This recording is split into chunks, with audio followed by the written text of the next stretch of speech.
అతను చూసినప్పుడు, అతను ఆడుతున్న గేమ్ చూసినప్పుడు ఎక్కువగా పాపం అనిపించింది. ఫస్ట్ అతని మీద ఒక సింపతి వచ్చింది. ఎందుకంటే అందరూ కలిసి అతను టార్గెట్ చేస్తున్నారు అన్నట్టుగా అనిపించింది. ఎప్పుడైతే ఇది జరుగుతుందో నాకే కాదు జనాల్లో కూడా సింపతి వస్తుంది. అది చూస్తే మంచిగానే ఆడుతున్నాడు, ఎందుకు కావాలని చేస్తున్నారు వీళ్ళు అని చెప్పి. ఈ చూసే క్రమంలో అతను చూస్తున్నప్పుడు నేను నోటీస్ చేసింది ఏంటంటే మా ప్రేరణ. అసలు ప్రేరణ ఇంపాసిబుల్ నేను నామినేట్ చేయడం. ఎందుకంటే ఉండే వాళ్ళందరిలోకి బెస్ట్ ఫ్రెండ్ నాకు ఎవరన్నా ఉన్నారంటే ప్రేరణనే. నబీల్ కన్నా ప్రేరణనే ఎక్కువ నాకు. ఎందుకంటే మీ జోకులు అర్థమయ్యేది ఆవిడికి. రూమ్మేట్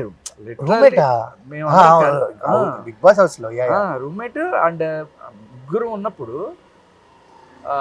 ఆమె సోనియాను వాళ్ళందరూ కలిసి తర్వాత పేరేంటి యశ్వి వచ్చి అక్కడెక్కడ తొందరగానే టైం పడుకునేది. నాకు నిద్ర పట్టేది కాదు అంత తొందరగా. తను కూడా చాలాసేపు పడుకునేటప్పుడు మాట్లాడుకునేవాడు.